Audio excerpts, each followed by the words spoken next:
Many times, friends, in campuses, there is discrimination. I think many of you might know, I want to bring this out point very clearly, that look at what happened to Rohit Vemula. Rohit Vemula is just one such case that actually has got the attention of the country. But several such cases, and let me tell you, these are brilliant students. We have to remember that even in today's India, we still discriminate against children, Dalit children in schools. You know, recently we did a study where we saw a young child sitting separately from the others during lunch. When asked, he said, no, I'm just sitting here, you know, because this is what I normally do. When we probed further, he said that because he's Dalit, he's not allowed to sit and have lunch with the students. You think of the mind that we are creating. We are already putting in that young mind that you're a Dalit, you're not fit to sit with us and eat. We can't eat with you, so sit separately. That's the kind of young minds that we are raising. And those are the young people who fight all barriers and then somehow reach higher education and then again discriminated again. How they're discriminated against, many times, you know, they're called names. Many times they say, oh, you're here because you've come through reservation. Or you're here because, you know, somebody, you had to get less marks, so you're okay. You've just come through the reservation system, so you're here. They may not be as articulate as many of you. They may not have the style and the suave that many of us have. But nevertheless, they're there. And because they're there, they're our equals, and we're there on the same, we're supposed to be equals and doing the same course. But again, and these are not, I'm not talking small institutions. I'm talking in big institutions like IITs and IIMs. So somewhere that system continues. And my friends, the system continues because of the mindset that we have. So this is not just a policy problem. You know, this is not, I work in public policy. A lot of my work and energy goes in ensuring that I work with both the state governments and the central government to try and see how effectively we can, you know, bring in policy. There are a lot of excellent policies in India. Let's face it, India has one of the best constitutions, according to me, in the world. We have excellent policies like, for example, we have the Prevention of Atrocities Act, SCST Prevention of Atrocities Act, which is an act that has been able to, that whenever there's a crime against Dalits or Adivasis by the dominant, we can book in the special act. We have the Elimination of Manual Scavenging Act, where we feel that the manual scavenging should be eliminated and the women should be rehabilitated by the government. We have what is known as the Scheduled Caste Subplan and Tribal Subplan, which is a targeted budgeted in the central budgets and union budgets, as well as in the state budgets, where a certain proportion proportionate to the population. So at the national level, it's about 16.8, and at the state level, it depends on the population of Dalits or Adivasis in that particular state. So that amount, that much of money, is specifically reserved and is specifically supposed to be utilized for the development of Dalits and Adivasis. There are 3 different types there for individual schemes like scholarships. There are Basti or the slum development. And then the third is family-oriented schemes like housing. So some of these policies are excellent. There is no dearth of policy in this country. But where there is a lacune or where there is a gap is that the people who are implementing these policies are not sensitized enough. I always say this, there is almost 45,000 crimes committed against Dalits and Adivasis on an average every year.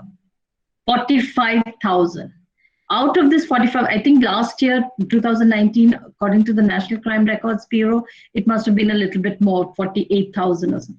But this 45,000 cases are of rape, of, burning alive, arson, acid, etc., etc. There are many different types of crime. Around 5,000 women are raped every year, are, Dalit women. 10 Dalit women on an average every day. So these are shocking statistics. But we also have to see that there is violence. We have to address that. We need policy to address that. We need effective implementation. We need the system. And the other thing that I want to say is how the system colludes in ensuring this happens, is that the systemic discrimination that happens is something that we need to oppose, is something that we need to really work with the government to ensure that, we have to break that system. And somehow that systemic discrimination is what we need to really challenge, like we saw in the Hathras case, the recent case, where the police colluded with the government, with the local government, with the local authorities to actually, take this case to a level that, how can you burn anybody's body without permission of that family, without handing over the body? That is a crime. That is a basic violation of human rights. So somewhere the state colluding and that then it becomes a systemic discrimination, and systematically discriminated is something that we need to oppose and challenge. And my friends, the policies exist, but the sensitization of that police officer, when a young girl goes into a police station and she wants to file an FIR at the police station, which is the first information report, the police officer clearly tells her that, no, I will not file this FIR. And she doesn't believe her and sends her back home. She comes again a second time and says, I want to file an FIR. He doesn't want to file an FIR. Those are the things that are basic human rights that we need to oppose tooth, nail and sinker, to say that, hey, you can't do that. As a young woman and as a citizen of this country, we need to break that system and the system. Why doesn't he want? Because he's colluding with that Thakur, or he's colluding with that dominant caste in that particular village to say that he's not going to register this case.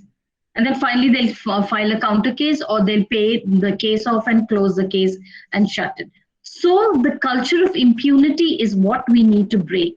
That we need to continue, we can't continue to have these crimes happening and continue to see that without saying that, hey, this is enough. As a police officer, I am not going to allow this. As a local district magistrate, I cannot allow. As a citizen of this country, I cannot allow. Whoever it may be, that we cannot stand in silence and watch, because if we do, then we are also complicit to some of these crimes that happen.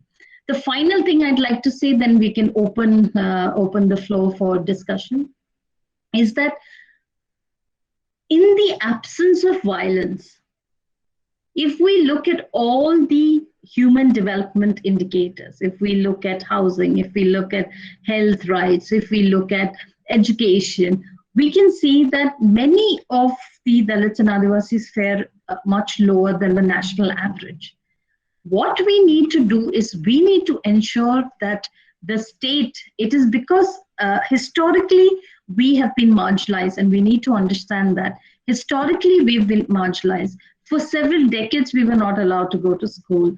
Even today there are many people who are not able to access school, not able to access health rights, not able to access employment, jobs. So somewhere we need to ensure that we empower and we enable these communities to access resources, whether it be share in land, whether it be assets, whether it be access to employment, access to education, access to their right to vote, access to several of these, access to developmental schemes, developmental to development itself, is something that we really need to push for. That economically, if there is, of course, let's also remember that a lot of backlash violence is because the communities economically, mobilizing themselves and having an upward mobility, and therefore you see that a lot of times there's backlash violence. But then we need to ensure that, and let me tell you, I have seen in my own lifetime with my families, with my friends, with people around me. It takes just one child in the house to be educated, to get a job, and pull that entire family out of poverty. I have seen it. I have seen how intergenerational poverty has broken down because of that one child that has been able to access education, employment, got a good job, and was able to take his or her family out of poverty. So I think that is something that we need to also be mindful of. One last thing, and then we can open the floor. The other thing that I'd like to say is that we're all, all of you are young, on campuses, meeting young other people. Let us also be conscious of our own language that we speak. Many times I have seen, in Delhi, it's a very common thing that they say, many of you, I don't know if any of you are from this part of the country, where they say, "Aap chamar jaise ho," don't speak like, chamar, or "Main bhangi jaisi dikhti hu." So these are some terms that we need to consciously take it out of our vocabulary, because you're using caste names to abuse. It's hateful content. You can't use it on social media. We can't use it within ourselves. It's hurtful to people who come. These are names of communities that we come from. It's hateful to use that, and let's be mindful of that, both on social media. I know many of you might be on social media, and also when we are, interacting on campuses. So I will say this much, and then I can open the floor.